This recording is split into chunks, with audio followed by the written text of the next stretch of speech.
Is this the Game Bites podcast now exclusive to YouTube? Is that the one and only mustacheless Alex McConnell? No? It is. It is. My lips You have were been cold all week. you're you know, I miss the mustache. My did I tell you how like diametrically opposed to it Brianna is? Um like against the idea of it. It's still there. It just has company. Well, that's a fair way of pointing it. My boss said to me a few weeks ago, like, "Hey, I think the mustache looks better than the beard." And I was like, "Oh, that's great. I know Brandon's not going to be too happy when I say that." And then today he saw me again. He's like, "I think the beard just gets in the way of the mustache." So, I mean, It's stealing the fame. it's The still in my attention. heart. Yeah. So demanding. It is November 16th. This is a special Wednesday night episode because I'm going to be practicing cutting people open tomorrow. Alex, how are you, sir? How's life? I'm good. I'm great. Yeah. I will not be cutting people open tomorrow or myself, so. Oh, you wish. You wish you were. Yeah. Did you get any lingonberries this past weekend? I went last week, yeah, it was the Friday that I got my booster at work. I had a flu shot, and I got that on the way home. Did you get trapped? Were you stuck in there forever? Did the zombies come after you? It's like popping your head into an establishment and popping your head back out. If you know how to get to the cafeteria, if you can maneuver your way over there fast enough, you don't get lost. It's impossible. Yeah, there's very few places I feel like I could get lost in today. IKEA is one of them. Just like a sheer like, I don't know if I'll be able to do this quickly and I have to go to the bathroom type of panic would come over me, you know?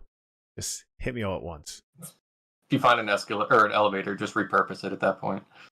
That's the number one rule. Got to pick your corner for peeing in. Anyway, so things are good. How's the missus? Did she approve of the mustache? The 2-minute nod of disapproval she gave me, that was it, and then I shaved it 3/4 of the way through the actual podcast, so I think she was elated when I popped out of there. But no, all the hurting of her own neck because she was nodding so fast in disapproval, I would say no. There's a wisdom they possess that we may lack, but I'm not sure what it is. It's clouded judgment, I think. Yeah, so Alex, you told me this week you're going to go through the entire list of the news and talk about it yourself, right? That's what you texted me right before the show. Mm-hmm. Yeah. As a means of saying, hey, you're going to be busy and a little under the weather tomorrow, so I'll just take care of it all myself. No, you're lying, and that's because the mustache is not there to display only the truth. So. Yeah. Oh, interesting perspective. All right, I'll go with it then. So I think starting off in the news, and this is probably like the past 2 weeks, right? I'll kick this one off. Thanks for handing that over, Mark. Turns out the Gears of War movie is actually in the works, according to some rogue Twitter handle. Is it rogue? I feel like it's been confirmed by some sense of a legitimate source, right? Yeah, it is. It seems weird that it's not just like a movie studio or an actor or a writer, but movierankings.net. Dave Bautista himself just saying, yeah, that's what I was wondering. Like, just a selfie and him saying, we're good to go. Yeah, I was a little upset by the end of that tweet. Said, breaking, live action adaptation of the video game saga Gears of War is officially in the works at Netflix.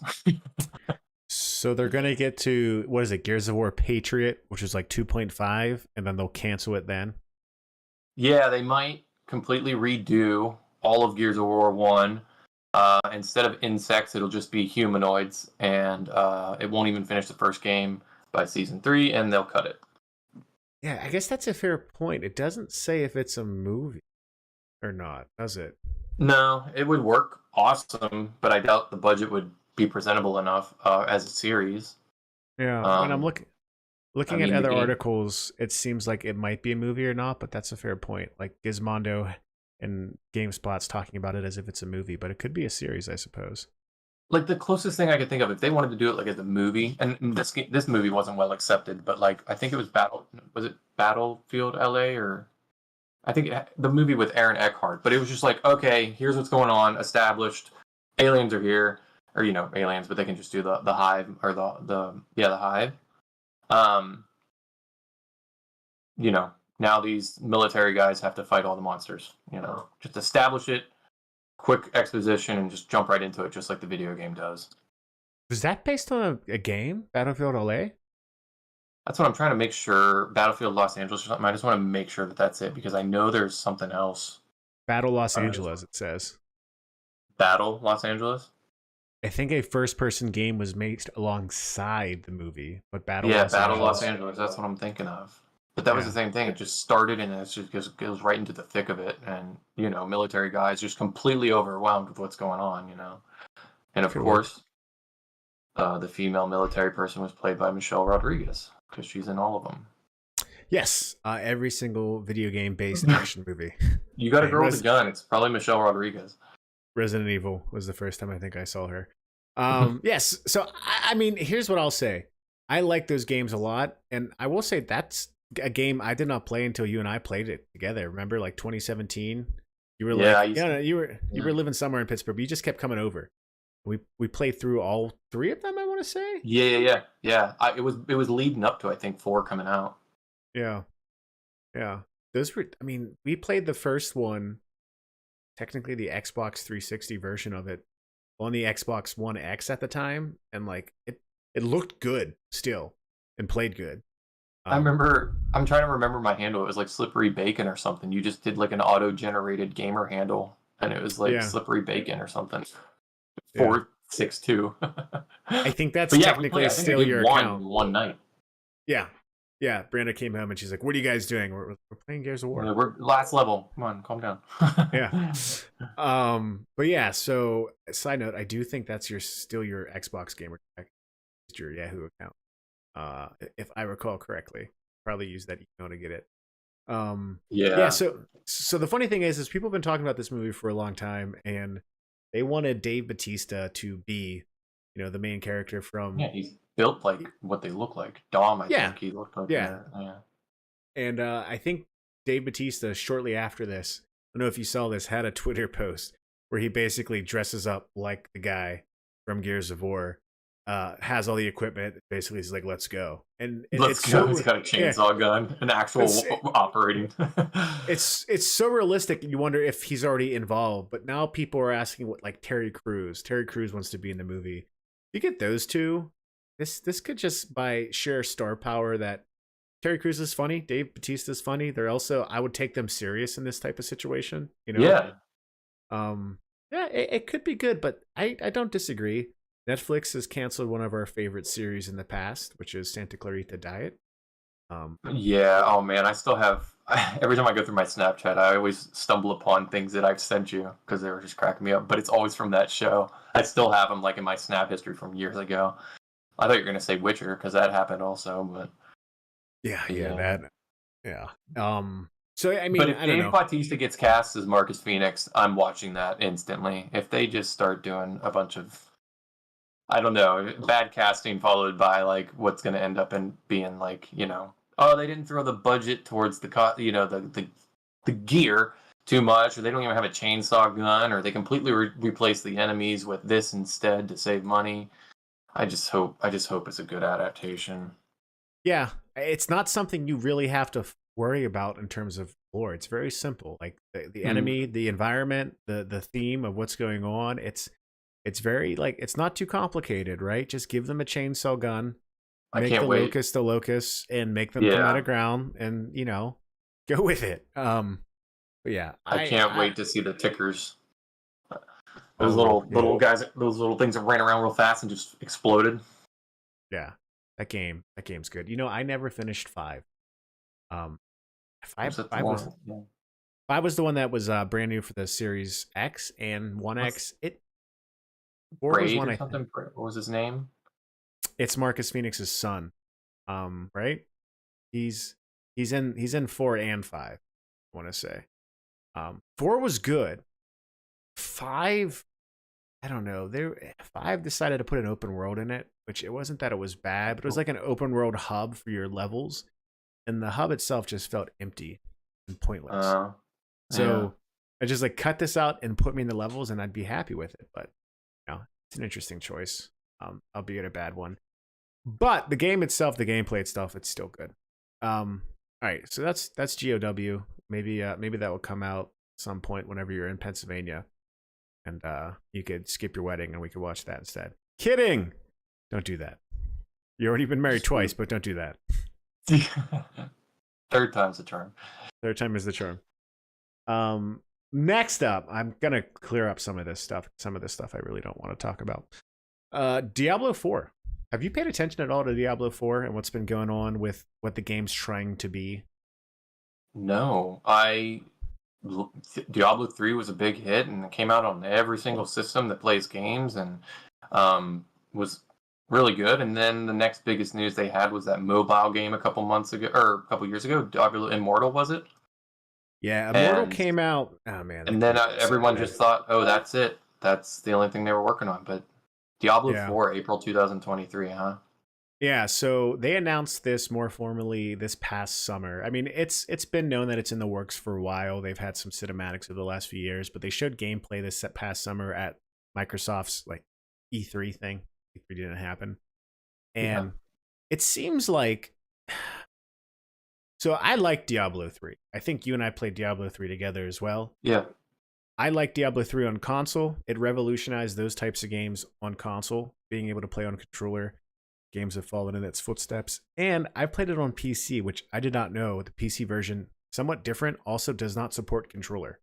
So there's almost two different types of games in a way. But Diablo 3 was great. Have you played Diablo 2? No. Okay. No, that was 3 was the one that got introduced for me because it was just so good. And it was actually through one of my brother's friends. Like him and my brother just played it all the time, and they just wanted someone else to go in those dungeons with them. And so they got me into it, and I just got to, I like the gameplay loop in that too, but I never played 2. Yeah. 3's got a good loop. So I can see, like, I don't know if you know much about the history, but long-term Diablo fans who are passionate about 1 and 2, which kind of revolutionized PC gaming and gaming, put Blizzard on the map in a lot of ways, along with Warcraft and StarCraft. 3 is definitely different. It's almost like a different type of game in a way from 2. 2 and 1, and I'll talk about 2 because Diablo 2 Resurrected came out recently. If you want to know what that game's like, you can play that. It's very faithful. It's a little bit more, I want to say it's slightly slower and more methodical in terms of you having to think about what you're doing. Same type of gameplay idea, but it's not as fast-paced or gauntletly, I will say. Like, there's definitely much more of a hack and slash element to Diablo 3. Quite frankly, it's just a bit easier at first. And Diablo 2 is very much more RPG and like difficult in a way. But same type of idea. Not as fast though.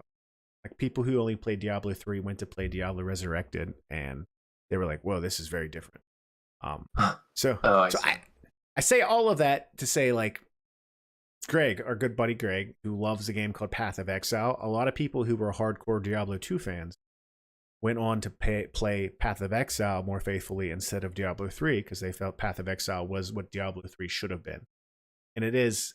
Path of Exile is another game free to play like it. That is like that. Diablo 4 seems like it's trying to take that game that says, what's made 3 successful and what's great about 2 and 1 that we could bring back. It seems like they're trying to keep that kind of open appeal to everyone, but also bring a lot more. Is that a direction that works for you?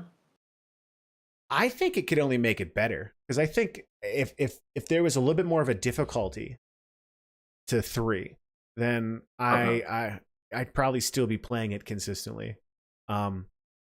All that aside, Diablo 4 is very much like the base game itself it's committing to a very certain big design. It looks awesome. The gameplay looks great. And then it's also talking about, we're going to have this out for multiple years. Every year we plan on releasing new content, new DLC. Like they're going to be adding a ton to the game as well. So, I mean, if you enjoyed Diablo 3 at all, this could be something you definitely sink your teeth in for sure. So I'm excited about it. You think April 2023 is realistic for them?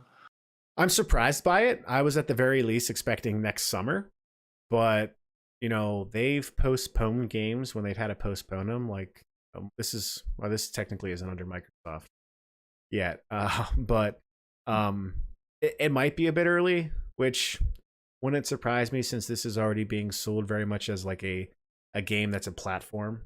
Um, Mm-hmm. I think as long as there's enough there, as long as it's not broken, um, it should be fine. But yeah, I mean, we'll see. We'll see. I want it to be good, but who knows? Yeah. No. So I think if it is something that it should be cross-platform, we'll definitely be playing it, whether that's Xbox Is to PS5 or PC or whatever. is this like their first, like, I mean, I don't want to say title card or something, main card release, but is this like their first big release since, the whole company shakeup and stuff that happened in the past couple years, or has there been another game since? Like, are they doing all right still, Blizzard? Oh, well, I mean, they're part of Activision, right? So we don't count Call of Duty, which We has like don't. every yeah. In terms of Blizzard IP, yeah, I mean, Diablo 2 Resurrected was a big one because a lot of people were fans of it, but this is probably their biggest IP title that, is part of its bread and butter. Now, I will say World of Warcraft just had a new DLC release called Dragonborn. I have not really seen much about it, but that just came out. Dragonflight, yeah. Okay, I was gonna say, Yeah, geez, they went right for the throat on that one, huh? yeah, they just went right after Skyrim. Um, no, so Partnered with Bethesda. Dragonflight did just come out in October, late October, early November, and it does seem like a lot of people are really happy with WoW Classic now. So they're still releasing their legacy DLCs in their WoW Classic format, and that seems to be its most popular game on Twitch. But in terms of new IP or a new game to original IP, this is probably their big release. So this matters, I would say. Mm-hmm. Yeah, yeah. I don't know. I like Diablo a lot. In fact, that genre is probably one of my favorite types of genre. So That dungeon crawling. What's that game that I saw you playing this week? That's very themed, the whole top-down craziness and everything. I guess it doesn't have as many like the cooldowns and stuff. We'll get to that, but yeah, we'll get to that. But like that's like isometric. Any type of isometric action game right away has my attention.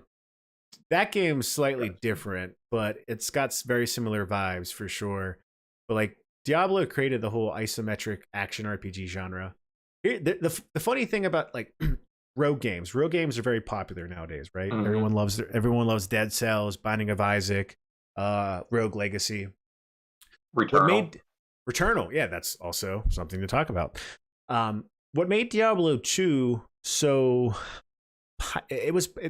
Diablo and Diablo 2. Diablo 2 pioneered a lot of rogue mechanics. So a lot of times innovation in a lot of things comes from limitations, right? And when the first rogue type game actually goes back to like 1983, I want to say it's called Rogue on PC. And it comes from the fact that someone wanted to make an RPG game like Dungeons and Dragons for PC, but sheer matter of the fact was PCs did not have enough memory to create an entire world of a bunch of different dungeons. In fact, it didn't have enough memory to have an entire world of like different characters saved. And so because of that, they're like, well, what if we just have a dungeon generator that you play through every time you play? And what if there's permadeath? So if there's permadeath, then you don't have to actually save these characters. And so it was just their way to squeeze what they wanted to. And so that was like the first rogue dungeon game. And it wasn't until Diablo 2 took, like Diablo 3 does this too technically, but they're randomly generated maps all the time. Like where like it's the same world. I think at least the enemy spawns and stuff like that. I never even thought about the maps too, just different paths, but I knew the enemy spawns were not the same every time. Yeah, and so like Diablo 2 and Diablo 3, Diablo 2, you'll start off, Act 1's always the same world, Act 2 is always the same place, but the way they spawn and create, like you're going in different places all the time. So it was really famous for that, along with a lot of other factors, and Diablo 3 did that too. So, I mean, it's an important franchise in gaming. I want it to succeed for a lot of reasons, but I just want it to be good. I like those games. But to your point, Returnal. Did you beat it? No, I got stuck. As soon as I got to the ice place, it was such a difficulty curve, I think, for just like how I was playing. I couldn't adapt. I know, at least when I got to the snow place, I knew there was like multiple paths you can go. And that's just right there. I mean, that was right at the time that I moved apartments, and I was playing that during the move over the course of like a month. Like my TV was hoisted up on like some cardboard boxes, and I just had a chair and like my hamsters in the living room. But like as soon as like the move actually got initiated and stuff, it was like I could not figure out, how to get past that ice part. And I tried going back to it, and I was back in the jungle, and I was thinking like I remember there being snow, and I was fighting that Oregon guy again. The music, which is like such a cool boss fight, but like I was thinking like, all right, I should have a better handle on this, but I still never made it past the ice part. But I did do like that the tower mode. It's kind of endless, which was like a really cool way to just say, hey, here's what the gameplay is like, if you're trying to show a friend. Because it just gets more and more chaotic, and it's, again, I think it's procedurally generated every time. But no, I never beat it. Yeah, I think that's a game that a lot of people who like challenging rogue games of that nature still wish they improved a little bit. Like the game, like you couldn't pause in the middle of a run with it. Like you had to keep your PS5 on, right? Yeah. If it went into like a random update and stuff, or if you just lost power, or if someone flipped a switch, you lose your progress. And at the time, the PS5 was pretty new, so it was getting updates relatively frequently. And yeah, I think that bothered a lot of people. So I think they ended up, that's House Marquee. That's a company now owned by Sony. They make a lot of good games like Dead Nation and Alien Nation that came out on the Vita. I don't know if you played those games. I played Dead Nation back on like the PS3, I think. Okay, yeah, it was PS3 Vita. Yeah. Co-purchase game. I think I had cross save too. Yeah, so I like that game. That's the one game I missed from the PS5, to be honest with you, because I love the vibe. I love those types of games. I've heard this for a while, and it seems to be true now. At some point, Returnal is going to be coming out on PC. And this is the latest. There was a Steam database examination, which seemingly confirms Returnal coming to PC. So this happens often. I'm never sure exactly how. Someone's like, oh, I was looking at the Steam database language code, and I saw a label for this. It's like, do you work there? But I mean, they've released most of their games on PC nowadays. So, it's going to be a matter of time. Like Miles Morales comes out Friday on PC. For the PC? Yeah, PC wow. and Steam Deck. So I'm going to be playing that portable when I'm in my bed recovering.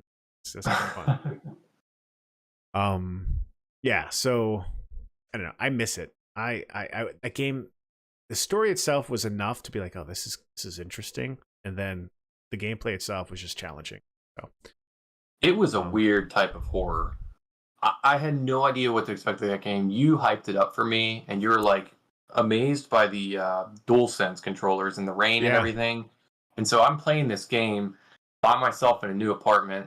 Like we don't even have like lamps and stuff. By the way, apartments out here in California, ceiling lights is not a thing. I don't know why, because they think like, oh, you're just gonna plug in a lamp for ambience anyways. But like, yeah, I was playing in the dark, and like there's this astronaut guy like sneaking up on you, and there's you go in a house and doors are shutting, and I'm like, Mark didn't mention that this was a horror game, and I'm not good with horror games, but it was very, very, toned down. But that kind of twist that happens, I think, after you finish the jungle part, which, by the way, do you remember the different biomes? I don't. Was the jungle part right for the snow part, but like how many were there? I did not get too far, so like I don't want you to say too much, but I remember like at the very least finding what seemed to be her house in the middle of this area, and then like that's just like a random. That's so early. Yeah, but there was like I do remember talking to you now. I remember like, dude, I don't even want to say it because just in case someone's about to play it, I think it's either a third of the way or a half of the way through this game.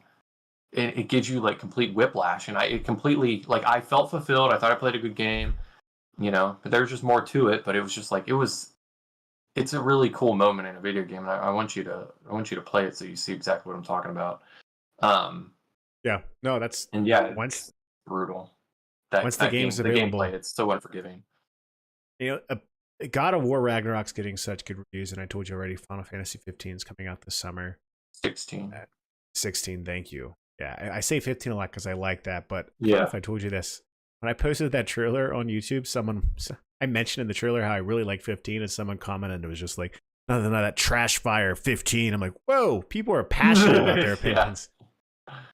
So I mean, Returnal seems to be coming out soon, which is cool. I think at the very least this winter or spring, I'll play it again. But yeah, those games get to what I think games still need to be in a lot of ways, which is I love a game that tells a good story, and I love a game that gives you just open exploration. But sometimes I just want a game I can play and die and like, try to go further and further and further. Like there's just a core loop that's very much I could jump in and jump out, like classic arcade game in a way. And I think Returnal does that like way better than most roguelites I've played. Like I've gotten bored with them, but Returnal,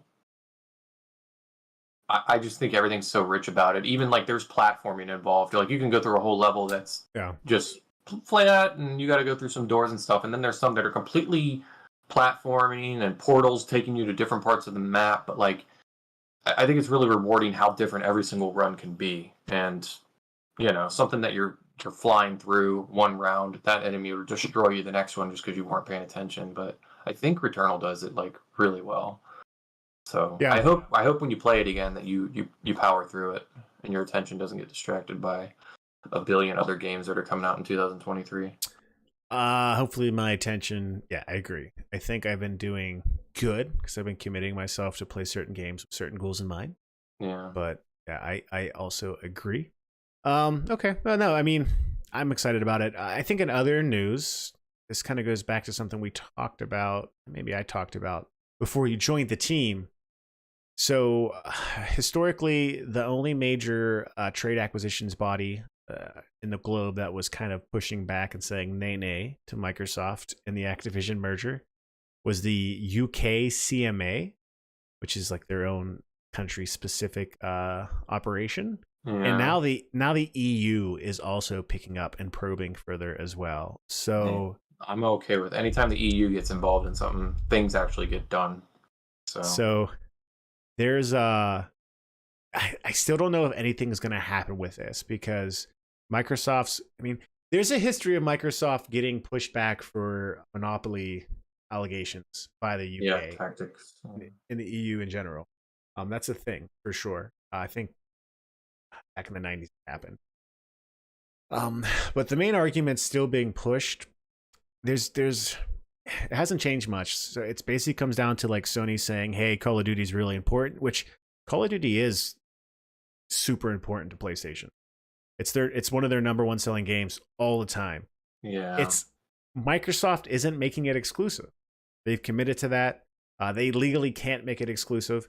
The one thing that people made the point of saying is like, well, if it's on Game Pass free though, it might persuade people to get an Xbox instead of a PlayStation because a lot of people only play games for like Call of Duty, which is true. There's that gamer. Just the system is just for that. It's a Call of Duty machine. Yeah, but to that point, there's an agreement in place for some amount of years that says, and Sony put this in place with a lot of people, which is like, you make this game for both systems, it can't go on Game Pass. So even if Microsoft gets Call of Duty, that legal agreement is still in place. So it's at the very least, I don't know if it's what's going to happen. I still think the merger is going to complete. Microsoft's pivot point is like, we wanted this for King and Candy Crush because they really want to get into mobile gaming more. Mm-hmm. And because mobile gaming is the growth target for anyone right now. I mean, most countries in the world, like the US, are saturated with console gaming and PC gaming. Where they see growth is all the other countries that are now getting in the gaming that are playing mostly through mobile games, right? Mm-hmm. Even in the Philippines, they mostly play on their cell phones. So Microsoft says, if we can get our own Microsoft game store on mobile, we won't be able to get people to go to it. But if we put Candy Crush in there, everyone's going to have to go to it because Candy Crush is one of those games that will make people use something, Mm-hmm. Yeah. So, it's the largest acquisition deal in the history of all entertainment. $69 billion. That keeps happening every year. There's a new largest acquisition. Yeah. It's kind of a big deal, but all these developers are charging inflation prices for their acquisition. Yeah, I mean, the money, everything's just going to go up, right? Relative to what it's actually valued or not. Mm. There's a part of me that wants it to happen specifically because I think Phil Spencer does a good job at giving people the resources they need, but also still letting them be what they are. So basically not be like EA. in Yeah, that's what EA's. I was just thinking. Yeah, EA actually does what the EU was worried about, which is just gives them, here's the quote, the ability as well as potential economic incentive to engage in foreclosure strategies, which it seems like what EA would do is just like, oh, we bought this one, and now that company never makes, or those developers, yeah, they get dissolved and they never make any games anymore. And so those franchises that you liked back in the days, those yeah, developers aren't on that project anymore. The company that they are doesn't exist. I think like 989 Studios was one that used to yeah. I make mean, games and stuff, especially during the PlayStation era, and Bi- just got dissolved. BioWare is definitely a shell of its former self too. Yeah. There's a lot like that. But again, to that point, Bethesda got bought it, and they're still putting out great games. Doom Eternal, all those games that are Oh coming yeah. out, they're not stopping at any point. They still operate in a way where like, hey, we're Microsoft, but we're still Bethesda, we're still id. That's still a key to our identity and how we do things. So that to me is the way to go about it, where you have kind of like a loose federation with the larger backing support. Mm-hmm.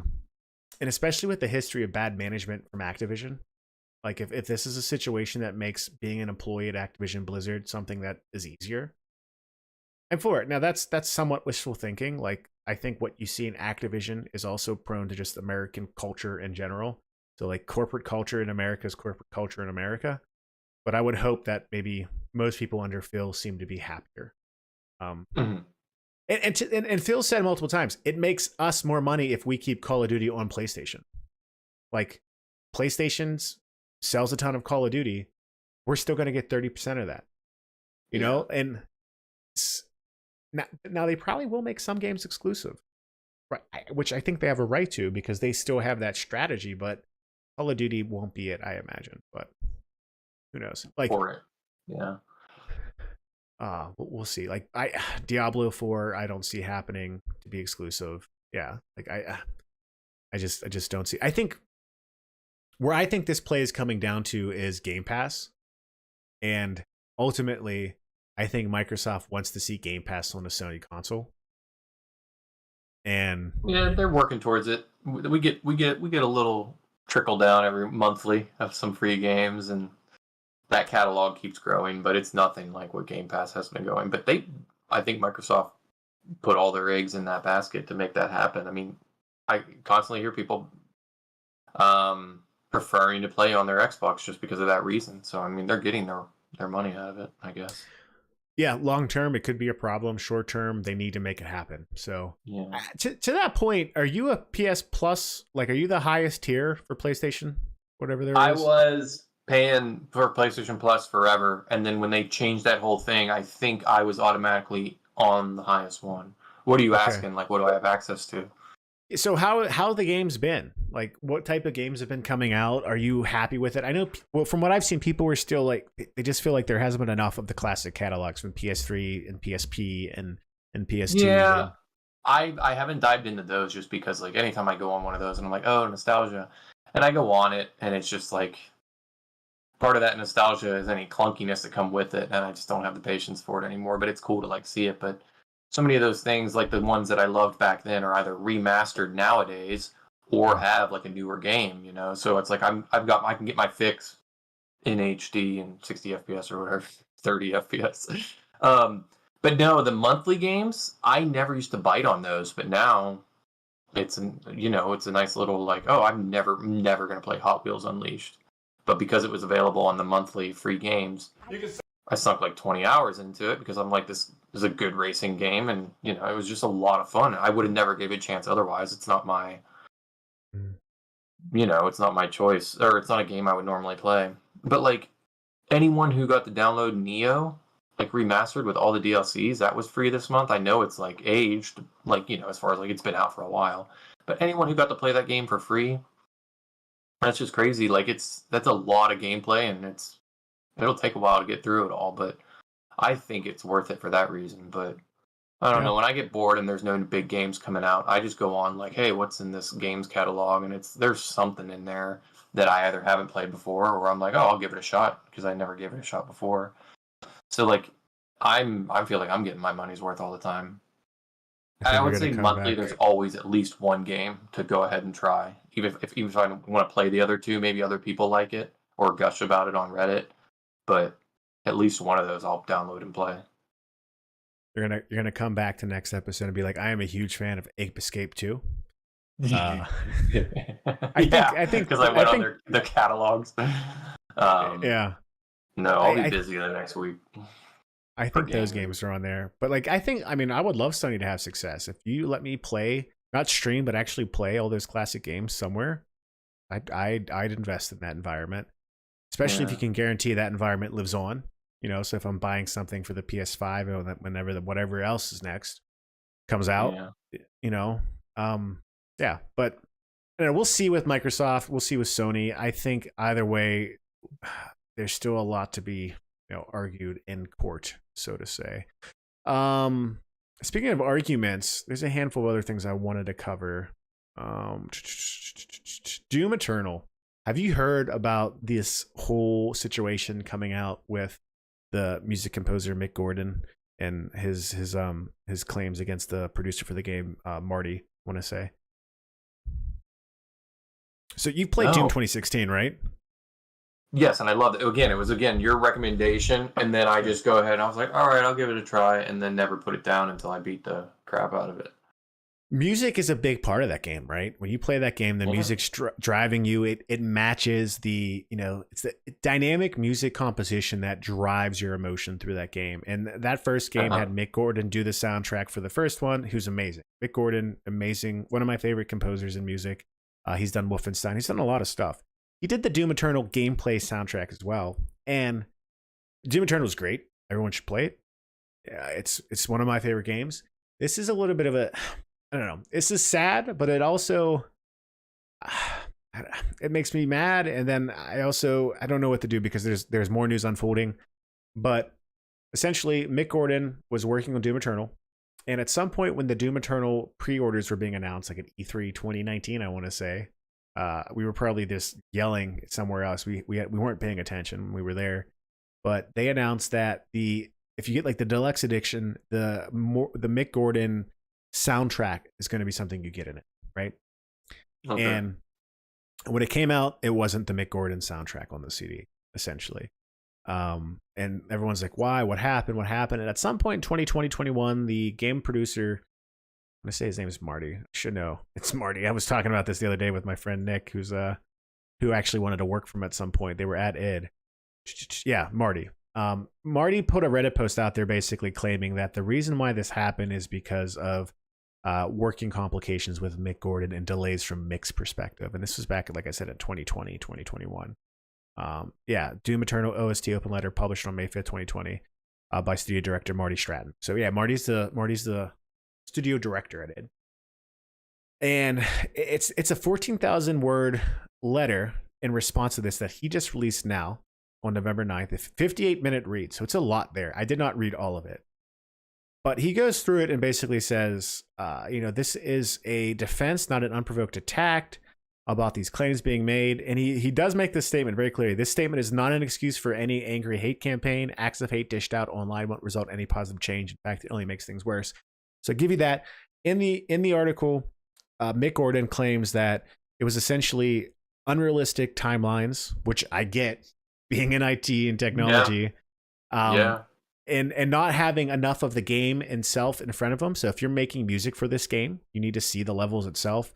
So a lot of back and forth on making music without the full concept in front of you, not being right, seeing the full concept going forth. And so like, I think half the music he made, he did not get paid for, which is typical. Typical, you only get paid for the game music that they use. And they said, we're only going to use this music. Either way, just multiple times, Mick basically saying, hey, I've been through this before. I'm going to propose these changes to Marty and we'll be great. Did not fly with Marty. And there's a lot of communications that are revealed in this statement from Mick that make Marty look kind of bad in a way where you're like, well, this seems like this was mismanagement on Marty's part. And Mick caught the tail end of it to the point where Mick wasn't paid for like 7 to 8 months. Just not a good situation. I will say there's a music composer in the gaming space I'm connected with on Twitter named Sean Beeson, and he's like, hey, Marty, I've been through this before. I don't think it's to this notoriety, but like this is common for musicians where they're just not treated well, they're not paid well, they're not taken care of.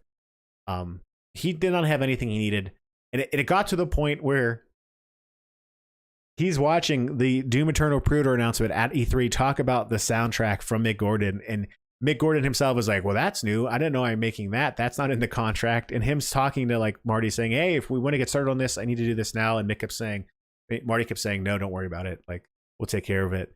And so, I mean, ultimately, he finally, gets his last payment, walks away. They end up using almost all the music they told him they were cutting. They did all kinds of stuff that really wasn't quite fair to Mick. It seems that way based on the two statements that were made, right? And Mick was silent for 2 years on this. Well, I recommend reading it if you haven't. Again, it's really sad. I think like the summary of the facts as Doom Eternal itself was in a mess. He hasn't been paid over for half of the music used in it. Marty's statement withheld crucial details. Mick was cut out of the process. Like it doesn't seem great. Now, here's what happened. In the beginning of that letter, Mick says, please don't turn this into a hate campaign. Well, it turned into a hate campaign, and people were threatening Marty and the id team with violence, which to Mick's point, he said, don't do this because then it defeats the purpose. And this goes back to kind of that whole Bayonetta thing. Like the whole thing you could have took away from Bayonetta was like voice actors should be paid justly. But then you lied, Helena, and now it's like, who cares? Mick's making good points, and now people are verbally attacking id employees because of it, and now it's like, well, that's not good either. And is the main goal here going to be lost? So yeah, there's a statement from id. Why did he put out the 14,000 statement?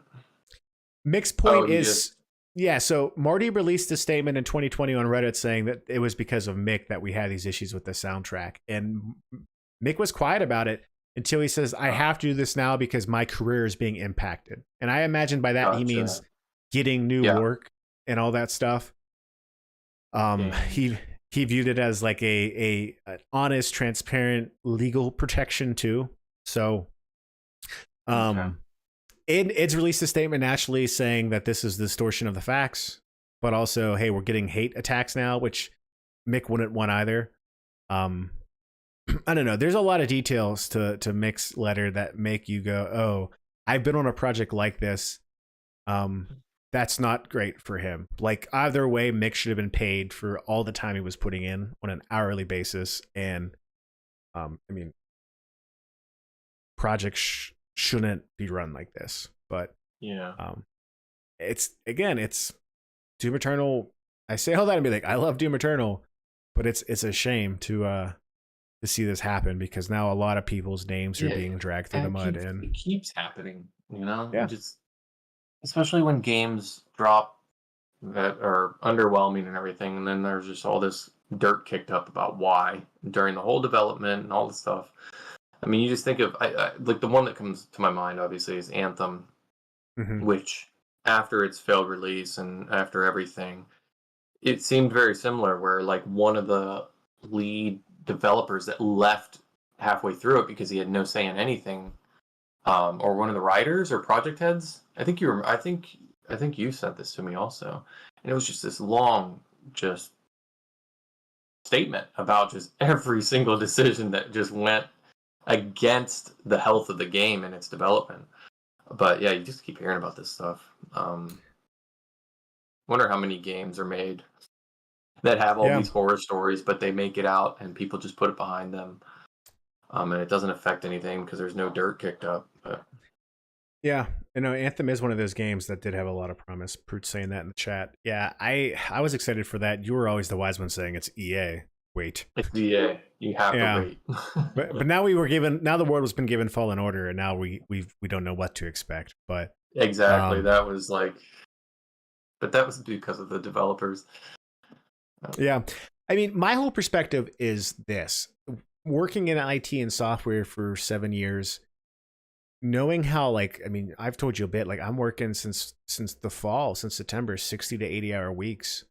And the client would love to keep that going until next June. And it's us saying, hey, this isn't sustainable for everyone. All right.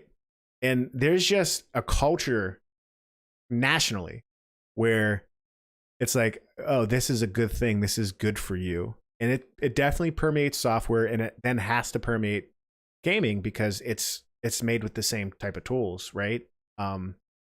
It's a shame. You look at European companies, European gaming companies, they prioritize not doing that to their employees. You know, I had a friend from Ireland over this past week, and he has a job at a fire commission in his town. I think he has like 4 weeks of vacation already, just like as an entry level employee. You're given a month. Give me a break. That takes people years, right? Here, so yeah. I'm not trying to like shift blame. I'm just trying to say like, don't be surprised if a company you even love in America, you find out does that as well. You know, like Rockstar when Red Dead Redemption 2 came out. Remember, it was revealed that game was great, but it came out that like, oh, there was tons of crunch. And what do you do? That kind of brought, I don't know if it was that game or something before that, but that started bringing the crunch into like the spotlight, because I remember that everyone's like, oh yeah, look, Cyberpunk, they're not doing any crunch. Then they ended up doing crunch, or they CD Projekt Red, I think it was, like I said, did a statement that they're not going to do that, and they ended up having to. Yeah. I think that's what it was, but I just remember every game coming out after Red Dead Redemption, that was like the topic of discussion. How are their developers being handled? And there's a cynic in me that says a company makes a statement like that, even if they don't mean it, because it makes them get some bumps in the coverage of just like, hey, there's articles written about us and they're working on this game. You know, oh, I'll support them. Like, just be authentic. But hey, human people are broken pieces of garbage sometimes. Oh, I'm saying this now because, you know, they're cutting me open. I'll do it. Did you play Control?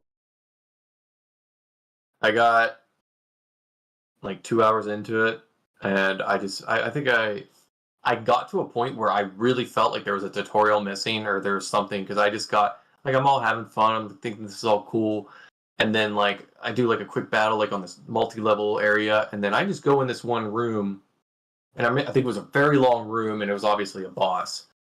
And there was nothing about the game or nothing about the controls that I learned so far that gave me any hint on how to deal with this guy. And I gave it like a good half-hour shot. Like, okay, maybe I'm missing something. Maybe I just got to dodge or something, but nothing. And that was when it was like free, I think. It was like the free monthly game that month.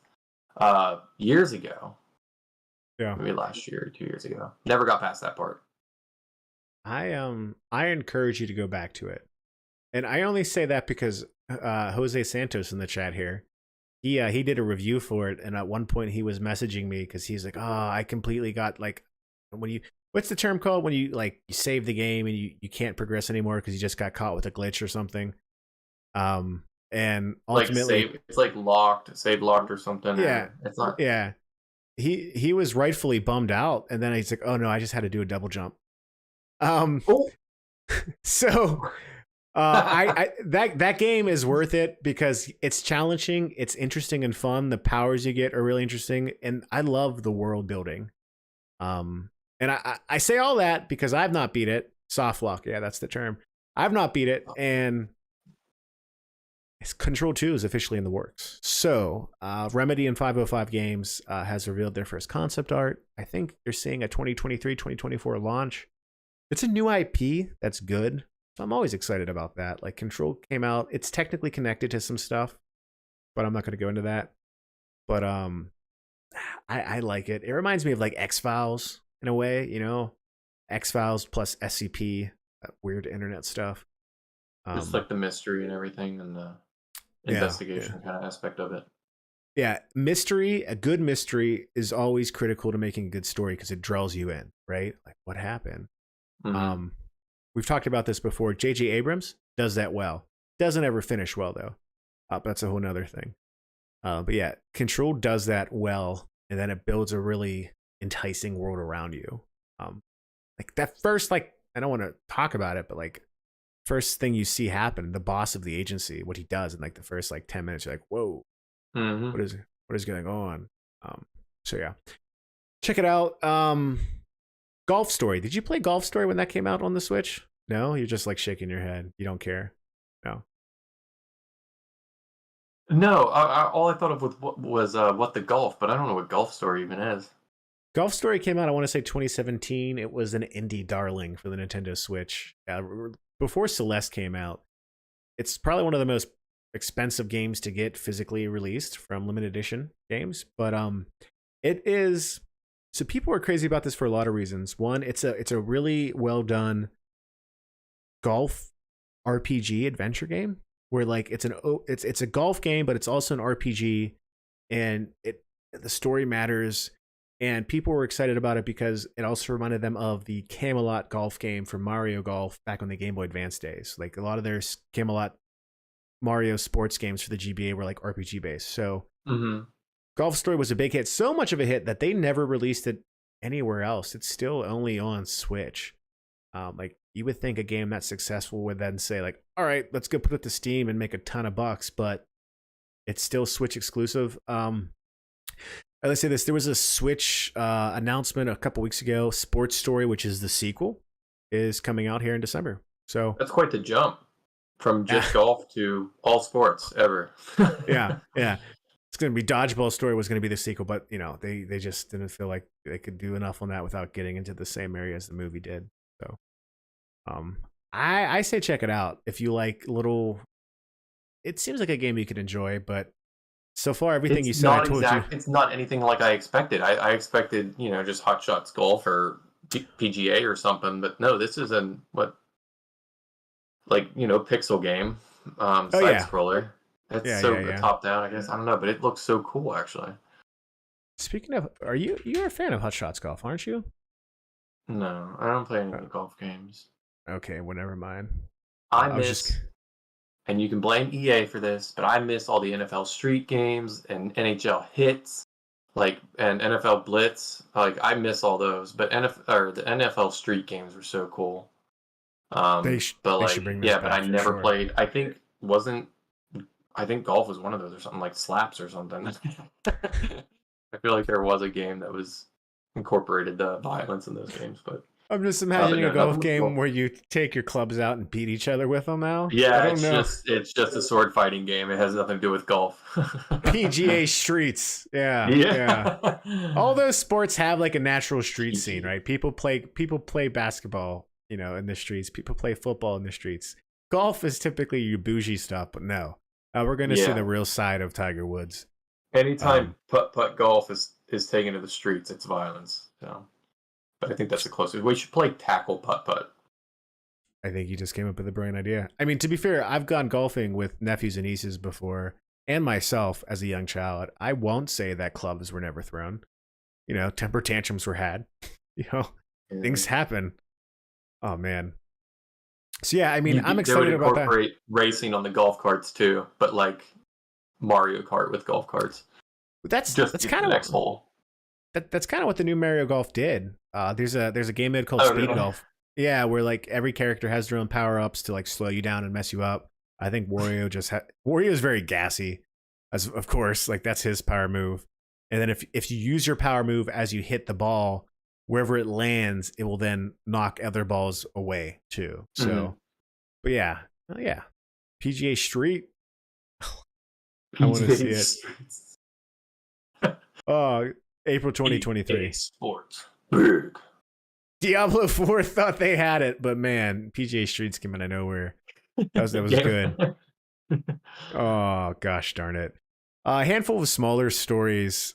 So Switch backwards compatibility. I think I expect it. I imagine you expect it. Switch 2, Pro Switch, Electric Boogaloo, whatever it is. It's probably going to be backwards compatible, right? That's what you would think. To Switch games or Switch games, yeah.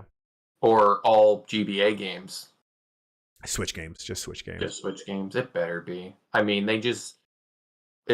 for as much as that thing sold and how compact it is, I don't know how many people how many people did they just get on the Nintendo train only to like cut them off just because of not even a considered a generation jump. I mean, they're just going from spotty frame rates and low graphics to maybe slightly better. It just doesn't seem like a generation jump, but I don't think at the very least the Wii U supported tons of HD gaming. So at the very least, the Switch does that. But Nintendo property supported HD gaming. I mean, that's not what their bread and butter is about. But I mean, you're right. Like, besides the Switch Online, right, and all that stuff too. Which I bring all this out. You talk about generation jumps. I finally got one of these, for the Switch Online. Oh, nice! I have the GameCube one for the Switch. Oh, nice. Very cool. That was released in stores, right? Where you could just buy that for stores. I think these are like authentic wireless ones that you could only get through the Switch Online store. But so I think the expectation is, Nintendo's always changed their architecture between consoles, and so that's added some challenge. They did it with the Wii U and the Wii U supported the Wii. The Wii supported the GameCube, I think, to some degree, right? But there's an official statement from Shigeru Miyamoto, which, by the way, it's his birthday today. So thank you, Shigeru. Your 70 years of life have given us many great gifts, including Star It's Fox. already the 17th there, so he's not gonna. Darn it! Yeah. I gotta call that fruit basket place and tell them to stop the delivery. Sorry, Shigeru-san. So I think everyone's expecting it, right? And here's the statement he said. Previously, software development for dedicated video game systems was conducted in development environments dedicated to each hardware platform. True. And what he's basically saying here is before we had the Unity and Unreal engines of the world to really unify us, everything was kind of developed and engineered specifically. This meant that those environments could not be brought forward when the hardware changed without extensive work, and it would become impossible to play software released for previous hardware without making changes. He did say, having said so, Nintendo's strength is in... hold on. He goes, however, the software development environments have recently been gradually integrated. So generally speaking, it has become easier to implement an environment where software released for past hardware can be played on new hardware. Case in point, all the Wii U games they ported to the Switch. I mean, that's not running on emulation. That's a port. But then he ends it with, having said so, Nintendo's strength is in our creation of new entertainment. So when we release new hardware going forward, we plan to continue to offer new and unique gameplay that cannot be realized on existing hardware, which to me just says the stuff on the new console won't be playable on the old console. Like, this isn't just going to be a Switch 2, which I get, but I feel like in there it's a very like soft, like, of course we're going to do backwards compatibility. Like, it makes sense for their own library to have so much of that Switch library still available to gamers, like Breath of the Wild, all that. Like, so I think it is, and frankly, I'd be honest, I'd be shocked if it wasn't, because to the degree the Wii U had supported the Wii and the Wii supported the GameCube, like, it just seems, weird if it didn't. But apparently, and I heard this from Game Mess with Jeff Grubb, there is some type of variation in the new system of the chip that the next Switch is supposed to be using that might make it a bit of a challenge. Not impossible at all, but just it's slightly different. It's a slightly different. There's a slight difference to how the system on the chip works. So it won't be as simple as just like, we don't have to adjust anything here. But I think it's gonna happen. I would be very much shocked if it didn't. So, like, I wouldn't be surprised if the same online services, like if it's still N64 online for the Switch, is what you get on the next system too, right? Yeah. So, let me see. Last little bit of news here to cover. So, Dead Cells. You played Dead Cells, right? Yep. Yeah. Dead Cells, great action RPG rogue game. Best Castlevania type combat that's out there. They did a DLC that's out now on PC, not on console, where you can essentially play as all of your favorite rogue stars. So the chicken head guy from Hotline Miami. I don't know if you played that. Shovel Knight on there? Shovel Knight is on there. Katana Zero, Slay the Spire, Risk of Rain, and Terraria. All those protagonists are now in. Oh, which one from Slay the Spire? Is it the first one you start with, or? I think so. I haven't played Slay the Spire, but if you watch that trailer, it's 59 seconds. It's all there. It's not just skins. They're actually bringing in unique combat and tools and weapons from each game too. Yeah. So over the summer in an episode of Game Bites, I talked about how the team said, hey, we have some big updates still coming out. This game is not dead yet. So Dead Cells cannot die.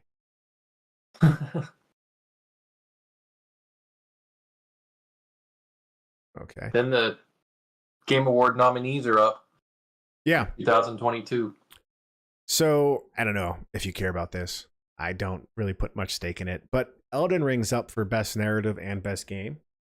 And there's been I do care a lot about that. You care about that, Elden Ring? Yeah. Yeah.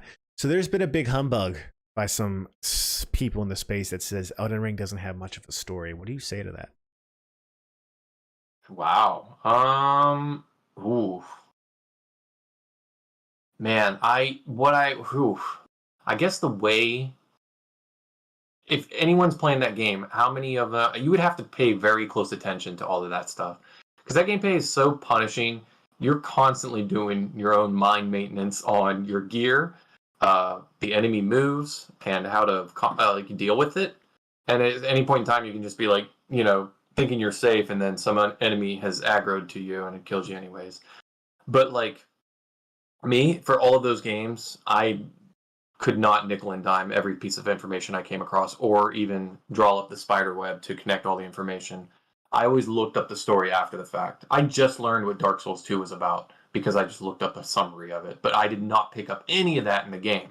I just know I went through Foggate, and now that thing has to die, I didn't be like, oh no, this is so sad. That's the sister of the queen that used to, but she, it was sad. I don't know any of that stuff.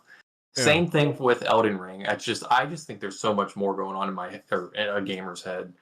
And everything is just so, it's not even spoon-fed to you. You have to pick up the crumbs yourself actively, which is great for anyone who loves doing that kind of stuff. But I just read the summary after the fact. So when you put, was Horizon one of the nominees for what, narrative? Absolutely. Yeah, best narrative. Yeah. See, these things, those games, the gameplay and the cutscenes and everything about it is formed around that narrative. So it's more ham-fisted, and so I think it's not easier to follow, but it's something that you're a part of. Whereas Elden Ring, everyone's out there just fending for their life and just trying to get enough gear to beat this thing within 400 tries. So as far as narrative, I can kind of see where I wouldn't think Elden Ring, because you have to summarize it and read it. I mean, after the fact, I just don't know how many people picked up on if you didn't even know the narrative, and how many people picked up on it because of that, no hand-holding aspect. I can see why these other games would have more consideration, because, I know the story for Horizon Forbidden West because you lived through it. You know what I mean? You lived through Elden Ring, and you don't know why. You don't know why this person wants to kill you. You captured the debate divide pretty easily there, right? I think people will say something like God of War Ragnarok, which is another one up for best narrative, which just came out, but it's up there. Same with gosh darn it, Plague game, Plague Tale Requiem. A Plague Tale Requiem, so a sequel to Plague Tale. Yeah, those are games that are very, very. You said ham-fisted. The exposition's right there. You know exactly why you're doing what you're doing. There's a lot more mystery to Elden Ring. Same with all those Dark Souls games, where you love the world and you might not be sure why you love the world. But you mentioned those YouTube videos that put all the lore together. It's not like those people went and read all the books that came out and then read like all these other like things. They just paid attention and like had the time to try to put everything together, know the lore enough to where they can map it out. And it is there, but in a lot of ways, it's I don't know. An analogy I heard, which is like, it's like saying James Joyce shouldn't be considered the greatest 20th century author because you didn't understand Ulysses, which I don't really care much about the James Joyce argument. But in a world of how games tell stories, like games tell stories different than movies and different than books. They're similar trappings, but they tell them similar, like, there's still difference to them. Elden Rings is definitely more esoteric, where it's like, hey, I grew up reading Harry Potter. Would I like Lord of the Rings? And the answer is yes, but there's probably going to be some things you don't understand. Like, why the heck is he spending so much time talking about food or just focusing on the way this leaf looks and like what actually is going on? It's a rough comparison. I think Elden Ring communicates such a vibe where you know something happened. What it is, it's not super clear, but I don't know. I think the problem is a lot of people are like, there's no story at all in the game. You're like, well, no, that's not true. That's definitely not the case. No, it's just I just don't know how many people, what percentage of people go through that game and can tell you exactly the relationship between everything. Whereas God of War, I don't know, it just feels like it's a movie and a train ride at the same time, but you have control over it. But like you are in that story, you know, everything is in your face. Whereas Elden Ring, you can you can do 3 key moments and skip to the final boss and beat it, you know? It's like you can bypass entire things, but no, I think it is super rich in lore and story. Like even Hollow Knight, that game is just a little guy running around with a needle or a nail. That's what they call it, and you're killing a bunch of bugs and stuff. But I ended up watching like a 2-hour YouTube video about every single character in it and the lore behind it, and it's like super tragic. It's sad. Some of the characters are even cooler, but like I picked up on none of that on my playthrough because I didn't read every single little thing and be like, oh, that reminds me of this thing I read last week that was also one cryptic little line. You know? Yeah. Here was an interesting quote I read online, which I thought was interesting. I wish the industry had better language for describing stories you experience through play, Elden Ring or Outer Wilds, versus through more cinematic scripting and dialogue, which is, The Last of Us or God of War or Horizon Zero Dawn. Many games have both, but to me they're distinct, and the former is more unique to the medium. Yeah, I think that's what makes games unique, right? It's similar to life in a way, where like the story of your life, what is it? How do you understand it? It's not so like, and why do you know someone else's life a little bit more than your own family just because it's all over the place and publicized, and it's all you see when you turn on the internet is this person, what they're doing. Yeah. It's ham-fisted and thrown into your face whether you want it to or not. Yeah, no, it's interesting. So, I mean, that's the only real thing I wanted to talk about. The Game Awards aren't, until December themselves. I think Xenoblade Chronicles 3 is up for Story of the Year as well. I'm not surprised by anything on Game of the Year. We'll see. Oh, Halo Infinite finally came out with their co-op mode and their Forge mode, which is basically a way for creators to create a bunch of content in games. I think Halo Infinite's going to experience a resurgence of popularity. Halo Infinite was a great game. It's a shame it released in the state it did, but that Halo Infinite exploration is just top notch. So I'll leave it at that. I know there's some people in the community that were curious about that co-op mode. It is out. It would probably be a lot of fun to do with people because you just get hook shots and you go around an open world and you just mess stuff up as Master Chiefs. And lastly, I just saw this evening before we started. Streets of Rage, the movie. Have you played Streets of Rage? The 2020? Raspberry. Oh no, not that one. No. Raspberry Pi? That one? Yeah. The Streets of Rage 1, 2, and 3 Sega Genesis gems. The maker of John Wick is behind this new one. Wow. So the movie is, I mean, at that point, it's that's a cool title for a movie. It's just yeah, just a cool title. It's being released by Lionsgate, so I mean, at that point, probably see it in theaters. But I don't know, I'm pretty excited. Anything else on the news from your perspective, Alex? Not the news. No. Okay. So what are you playing this week? Upcoming or in the past? Just in general, like what are you playing? Well, I guess in this past week, but also upcoming. I tried getting through God of War. I tried to balance it around schoolwork. I got up to the Magni and Modi boss fight, but I'm nowhere close to beating that game. But it's been a nice ride. I made it way past the hump that I stopped at last time. It's keeping my interest. But Pokemon is coming out tomorrow night at 9:00 here, so I will be playing nonstop that for a couple of weeks. But other than that, I was trying to recap.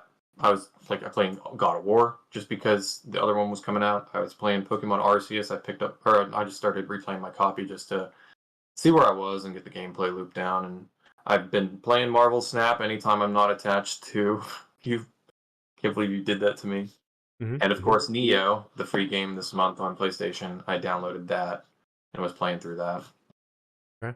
Yeah. But something else I got this week. I don't even know if this is going to show up well on here. Whoa. This just got delivered.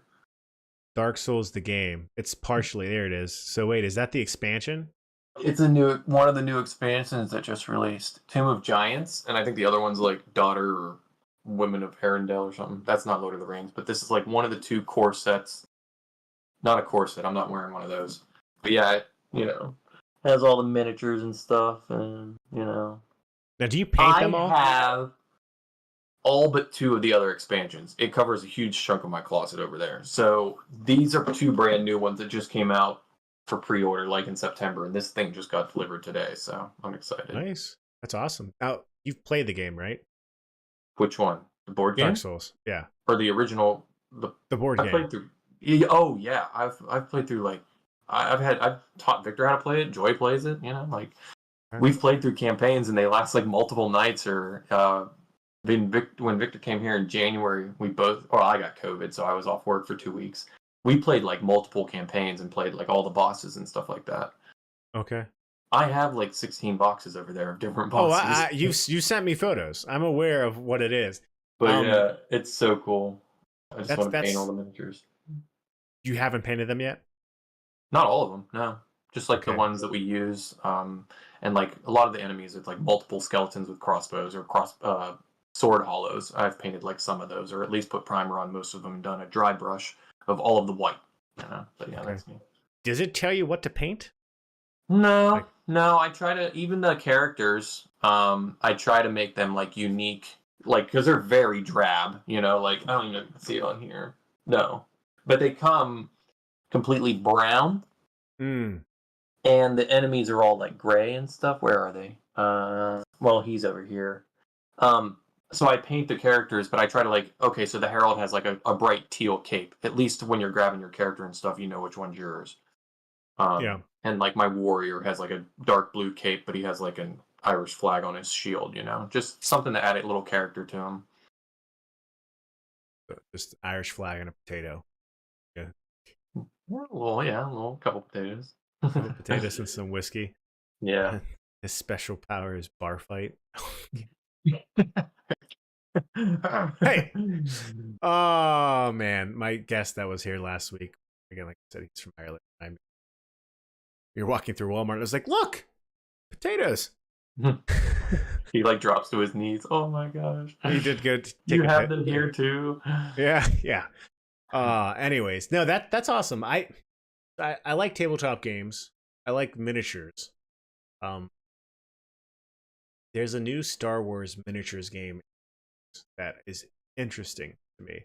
It's made by the same people that have made that new, not Hero Clicks, but there was that real popular Marvel tabletop game that came out. Crisis Protocol. Did you know that one? No. Yeah, that's a very popular one, and it's similar where you have to paint. Yeah, you can. I did say that, or I was going to say that just today I got an email about.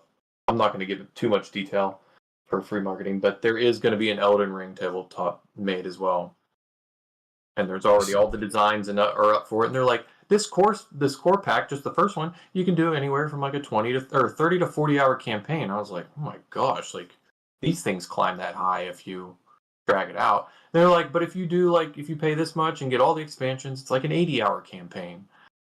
Which, like, I don't know how long Dungeons and Dragons campaigns last, or if it takes months and 5 hours every Sunday, but they do. But there is an Elden Ring, and all the miniatures are there, and they exist. So, listeners, as you know, this point next year, Alex will be showing us his 5 expansions for Elden Ring. Joy's gonna have to get a new closet. Yeah. Yeah, I understand. I've been tempted to get Pokemon cards for about 7 months, and I might give in. I don't know. Jeez, that's a long time to really teeter on. Yeah. Well, there's only so much willpower I have, and they give me enough drugs tomorrow. Who knows what I'll do? Sedatives. sedative. Well, yeah, whatever. It's anesthesia and something else. I don't know. Yeah. So in terms of what I'm playing, Prute's saying, "Do it." He's one of the people. Hey Mark, what have you been playing? Sonic Frontiers. First off, this is such a weird game. But you're enjoying it. I'm not saying that in a bad way. I'm enjoying it. Doesn't look as vibrant as past Sonic games. So 3D Sonic to me has struggled pretty much since it made its transition. Where some people were never fans of Sonic Adventure 1 and 2. I loved those games.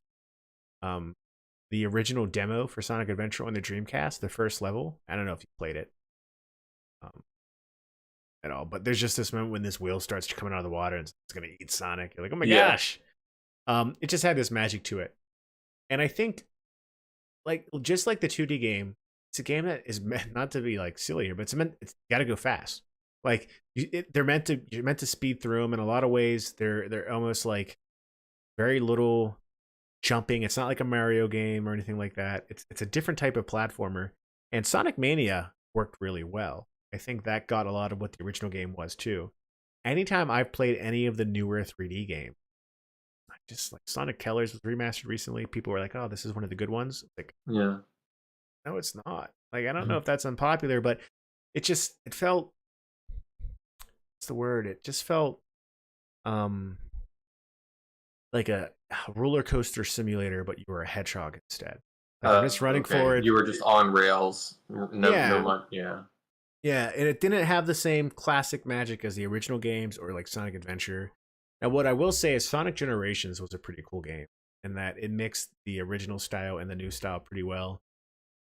Sonic Frontiers is weird because it's very much it's not shy at all about saying, "Hey, Breath of the Wild, that was good," right? It was very unshy about that.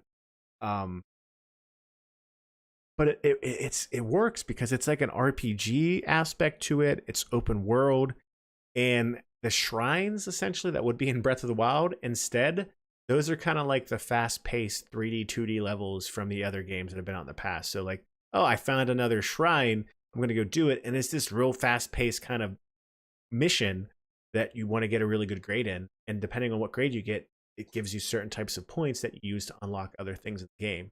And then a lot of what the games themselves are typically jam-packed full of like, oh, jump here, hit that, and then go through this little thing. It kind of gets boring when it's just nonstop. But in the open world, if you look at your map, there's all kinds of they're just like things to do, and they use those level-based kind of trick platform elements, and they break them up into little things for you to do around the open world. Okay. So like I'm running around the open world, I'm killing some enemies. The combat's not that bad. It's better than what a lot of games have been. Like, I enjoy it a lot. Like, it's very anime. Sonic is like Goku in this game, is what I would say. The RPG tree is interesting because Sonic gets faster as you level him up. Yeah. There's different mechanics he can use. The boss battles seem to be amazing. Like it's very much like Sonic full on anime. The music's pretty great. It's good. And I think everyone can admit that, and that's weird for people when it comes to not just it being a Sonic game, but a 3D Sonic game. And I think if they improve upon what they've done here, then Sonic Frontiers 2 or whatever's next, like, that could be a real contender for a really, really, really good game. I like Sonic, so I like this game. If anyone out there likes Sonic, you're going to like this game. I don't want to say it's great, you got to get it, but if you're interested in it, wait for it to go on sale. And if you like Sonic, you're going to like it if you buy it now. You're going to have fun with it. It's something I'm excited about. My only sad point right now is it's not fully optimized for Steam Deck yet. Which it works, but it's not great. So I'm waiting for that to get better. But it's a good game. It's so weird. Like, I would say if you like, hey, it's on sale, I got nothing to do, pick it up. Okay. Like, it's So Sonic, Sonic's been Sure. in kind of like a weird position for a while, though. They just didn't know like what's the direction we go with this whole franchise. Is this so far the best route that they've taken, in your opinion? Is In this my really opinion, it's the best route they've taken it's since gone? Sonic Adventure 1 and 2. Okay, Yeah. well, that's good to hear. Yeah, because here's the thing about Sonic. His the whole thing about him is speed, right? You wanna Yeah. enjoy that speed. And the issue with a lot of the games is you're so like level by level, you're kind of trapped. All right, I want to go fast, but also each level is going to throw something at me real quick. And the reality is I'm not going to react to it fast enough. I'm going to have to play the level multiple times, nail it Mhm. down. So a person like me doesn't want to go too fast because I don't want to miss things, you know?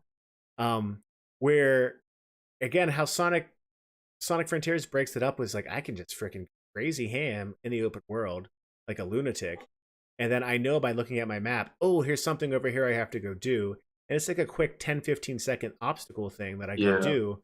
And I get something at the end that, levels me up in various ways. Like it just it breaks it up where you get to experience what I think is good about any Sonic game. And I'd kind of describe it as more or less not Breath of the Wild's there in terms of the inspiration, but the way the map is, where there's so much to do, it feels more or less like what was that Greek open world game you and I were playing? Phoenix. Phoenix, yeah, Phoenix Rising is Yeah. Ubisoft, right? Yeah, it's more like that in terms of its Density. up, yeah, and density, but yeah, so I say check it out. Like it's I have not had that much fun with a 3D Sonic game in a long time, and I love Sonic. And to your point, it is in a weird space because the 3D games have struggled, but the movies have been hugely successful, Yep. right? I was in And there day one for both. they're good movies. Like Yeah, it's they're entertaining. so yeah. That's that. Two other games. So Soulstone Survivor. Did you play Vampire Survivor? We talked about it, right? No. We talked about it. I was No, playing it on the I phone. know what you're talking about. I just Yeah, haven't yeah. played it. Yeah, so there's a quick look up on this on YouTube here. Vampire Survivors basically took the world by storm, especially Twitch, like $4, and it was made in Java, and it's very Whoa. retro, very retro graphics, and it's essentially a game you could play with one finger. Where, or like if you're playing on keyboard and mouse, like just WASD, but you move around and it auto battles for you, and you have to avoid enemies, and you then have to take out large hordes. It's rogue based. I like Vampire Survivors. I put a ton of time in that game this summer while watching Boy Meets World on the computer, laying in bed and playing it. It's an It's a great, interesting combination. great combination. Mr. Feeney's yelling at me and I'm killing things. Great. Vampire Survivors is great, and the guy that made that game is owed a lot of credit because right after that, a freaking flurry of clones have emerged on mobile phones. Hmm. Weird, very weird stuff in the PC market. This is the first clone I played because I heard about it from Alex Navarro over at Nextlander. The way he was talking about it really had me interested. Like this is very much more of a RPG type game. It's like if Diablo 3 met Vampire Survivors, and that you have to dodge, you have to aim. It still auto attacks for you, but it very much you saw it, right? Yeah. Um, it's I thought you were I doing that. I didn't know that was auto attacking for you. The attacking is automatic, but everything else, like the dodging and the Yeah, aiming and the moving movement. Yeah. around, so it's enough of a mix to where, man, and just like the combinations and the weapons you can get, the way you level up your weapons, is it a passive upgrade or is it an active upgrade? It's just really cool, and each level has boss waves too. The bosses are interesting, the enemies are interesting. Um, I turned it on the other night at like 11:30, and I was like, I'm just gonna play it before I fall asleep. I turned it off. It's 2 o'clock. I was like, oh well, this is not good. So yeah, that's a game. It's $10 on That's me Steam with right now. Marvel Snap, by the way. I'm just like, all Yeah, right, well, I'll just do a couple more runs, and I gotta go to work in 2 hours. Okay. yeah, yeah. Marvel Snap I'll do from time to time, but this game is more my speed, and yeah, it's really cool. It's early access on Steam, like I said, $10, $9.99. They're constantly updating it. I think it's I think it's personally, it's what I like about Vampire Survivors, and it upon it my taste, where it adds a lot of other things. Um, there's just so much I want to unlock. It like I keep saying, like Pokemon's coming out this weekend. A lot of games are coming out. I'll probably play this game the most. 'Cause I'll be so freaking drugged and sedated Yeah. It's that simple like enough. yeah. It's like why am I like I don't have to think too much, but um it's good. Yeah. And then two other games I wanted to talk about. I only got to one of the other, but you've heard of Harvard Stellar, right? You told me about it. It Yeah, is so a has farming, but it's more than that. yeah, this game prioritizes combat very much. Really? Yeah, so much so that like everything grows very quickly. Like, yeah, we're not going to worry like in Stardew. It takes you like 20 hours for you to upgrade your watering system to where it's like easy. This game has you do a lot of things. It's like we're fast tracking and streamlining farming because we really want you to prioritize using the combat system to gather a lot of what you need. What combat system? What are you doing in this game? It's very much, you've seen like the Yeast games, right? Like Yeast 8 and all that stuff. Like the story is actually interesting. Like imagine that a JRPG where you have amnesia. You don't know what's going on. You don't remember who you are, but that you're in this world that at first seems to be completely like foreign to us. Like middle age type setting. And there's just some type of element in the world called like that happens and emerges every time the season changes. It's like these giant red crystals, and there's this very vague antagonist group that seems to be connected to it. And then within the first like hour, you meet someone from this group. She's confused. Now it's like, oh, there's a reference to like calendars. Like, are you using like what calendar are you using? And so it makes it seem like you're in like a parallel universe in the past from like the real world. Okay. And so the story again has enough mystery to where what have I experienced so far, while it hasn't been anything crazy, I still want to keep going. The combat seems very simple right now, but I was killing things within the first 20 minutes. Like I was like, I was out in a plane to some very much JRPG music, hacking and slashing all these creatures, gathering things, but it still has me in a box. So I have to really get into the loop. I don't know. It could be something you like. I don't know. Yeah, I had no idea there was combat in it. I've only saw bits and pieces of it. Even that, it took me a while to get to it. It looks closer to not even Final Fantasy, but I just didn't. I didn't know there was combat. Yeah. I mean that was the whole appeal of this one, was like, hey, there's all these farming games coming out, but this one's different in that we're trying to bring together a game that balances both combat and farming sim life. And I care more about the idea of getting into a loop where I'm killing things and then building an awesome farm. I've not got there yet. The story is more eminent than I thought it would be. I thought it would be something like, hey, you quit your job in the city and now you got to farm and you got to kill things. Yeah. But this is like, no, there's, again, the tropes are there, but we'll see. Yeah, I showed you this earlier. I have for like the Genesis, Super Nintendo. That is a wireless N64 controller for the Nintendo Switch. Yeah, so it works specifically for the Switch Online. Yeah, so I'll be doing some of that. And then Tactic Ogres Reborn. Are you a fan of tactics game like Final Fantasy Tactics? Advanced Warfare? Yeah. War of the Lions. Yeah. Yeah. Yeah. So Tactics Ogre is a classic Square game that is very popular, and they remastered it recently. It's out on Switch. I think it's going to be a lot of people's potential sneak game of the year. So if you're a fan of tactics games and you're a fan of classic Square games, which I know you are, it might be something you want to check out. I haven't touched it yet just because, work and, everything else. So you have my attention. You had my attention when you said Square. Yeah, look at this. Yeah, this looks just like this is awesome. Yeah, the art design I think you'll like. It's $49.99 I think for Switch. Is it a Switch exclusive? No, it's on Steam too. Oh, yeah. I don't know. And PlayStation 5 and PlayStation 4. I think I did just see this on my PlayStation 4 5 when I was on there. I recognize the artwork, and it's just Tactics Ogre doesn't sound like it doesn't match the artwork. I pictured something like Vermintide, like that kind of artwork, not this. Yeah, it's a 1995 game originally made by Quest for the Super Nintendo, and then it was ported to the Sega Saturn and PlayStation in '98 North America. So it's one of those games people look fondly back. I've seen some people say it did everything what Final Fantasy Tactics did, but it did it better. And there were a handful of sequels to it as well, but it did not come out in the US until after Tactics did. So, gotcha. Yeah. I mean, I think again, it's something I'll enjoy. Like I got like 5 days of just being bedridden and eating popsicles. Side note, my wife freaking laughed at me. Okay, so hold on. This is not related to games anymore at all. But when you have have you ever had surgery when you've been put under?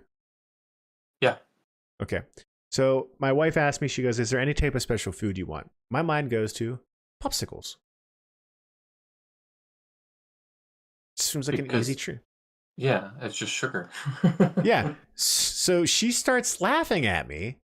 She just goes, you're not getting your tonsils removed. Yeah. Plus, I haven't seen those bag of multicolored popsicles in so long, but that's what it always was, like this big bag of like 24-pack of double popsicles. Yeah, so that's what I asked for. And I say all that to say I'm going to be eating some popsicles and playing these games over the next few days. We'll see. Yeah, you're not getting your tonsils out. You're going to have to, man, it's going to get messy. It's okay. Not my mess to clean up. No kidding. No.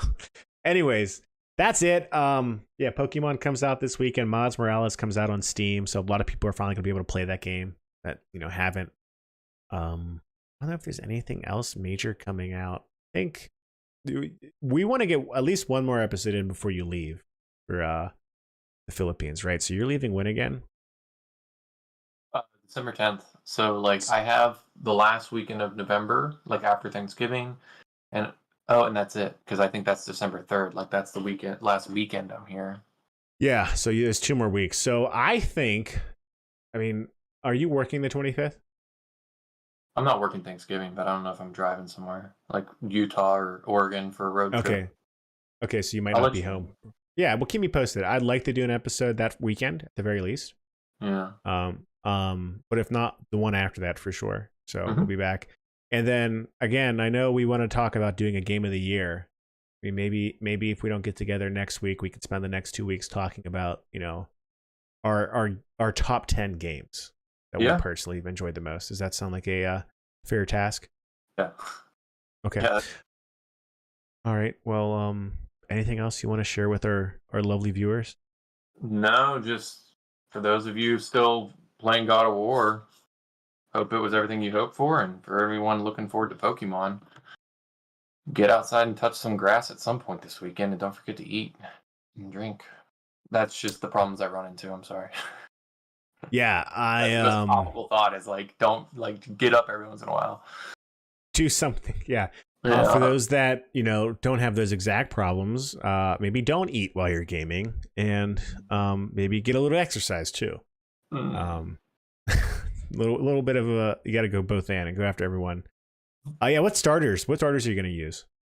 Man, I always go with the water ones, but I actually am like super impressed and excited about the Pokemon that have been like teased, or the new ones. They have like the best naming, I think, of any generation. Like there's so many puns and such cool names and designs that I really think the starters are going to be cast to the side. I'm not really thrilled about any of their designs, especially like the final designs. You'll see. But like I always do the water one, and I'm just not a fan. But like there's so many other new Pokemon in the game that just look way cooler and just like more fun. So I think this will be the first game where my starters just like cast aside. Okay. Yeah. Sword came close, because I didn't even like Inteleon. The water, it was like a skinny little gecko shooting water. Like he wasn't even that cool, there are some Pokemon in Sword and Shield that I liked more than starter. I liked my starter, but I think the idea that I could get a lot of the other throwbacks that I loved. Yep. Like Charizard, that was more important to me. Yeah, like my team had 3 Noivern on it. It's like that bat, the Sonic bat. just because they had a lot of different moves, a lot of range that could cover the second half of that game. So I had 3 Noiverns, and one of them was shiny. Okay. But, yeah. I heard some people were spoiled with evolutions. I wasn't looking at that at all, but I will say this: Fuecoco. Fuecoco's my guy. He's in the trailers. He's in the He's the fire starter. Yeah, he's the fire starter. I'm gonna go with him. I like the Quaxley. I just that Bombardier haircut kind of makes me want to punch him. Sorry. And then Sprigatito, whatever. I'm just personally not a fan of cats. So Gato is cat. Gato. Okay, I've been on this thing where I talk about Pokemon I would eat. Since that cat is I'm doing a video on it. There's a top 10 and how I would eat them. Well, then you'll like Fido. It's a dog made out of bread. That's offensive. The grass type cat here, if you eat the cat, is it a salad or is it a protein or is it both? That is drugs because it's probably catnip. Is it psychoactive to humans? We don't know. We'll find out. No. Okay. Yeah. My other question was is Ditto essentially the tofu of the Pokemon mail world? Like, if I make a Ditto turn into a steak, will it have the existent nature of what a steak tastes like? Or will it look like a steak, but taste fake? Ditto is whatever is the precursor to that lab-grown meat that they make. Just that putty, that mush that turns into... tastes like sausage and has fake juices in it to make you think it's whatever, Beyond Burgers, whatever. But yeah, he's that paste that turns into Beyond Burgers, which, by the way, is delicious. I'm not putting that stuff down. I would eat that the rest of my life if I had to. Yeah, it's so good. That's what Ditto is. Yeah, I don't know. I'm still thinking about how I'd handle Ditto. I think Tauros would be, for me, a bison burger. A little bit of pepperoni, a little bit of jalapeno pepper, and a pineapple glaze sauce. Uh-huh. I'll freaking snack that guy up. And I mean, Krabby's obvious, right? I mean, Kingler. Butter. Yeah, Kingler for sure. How much meat is in that thing? Now, Mr. Mime is going to be a hard one, but I'm going to find a way. Probably tastes like licorice. As long as it's not black licorice, I think it'll be okay. All right. Well, Alex? Well, that took a turn. All right, let's head out. Yeah. I'm hungry now. I skipped dinner for this. All right. Well, good night, everyone. Go in peace. We will be back soon. Stay tuned to the YouTube channel for updates and have a good one.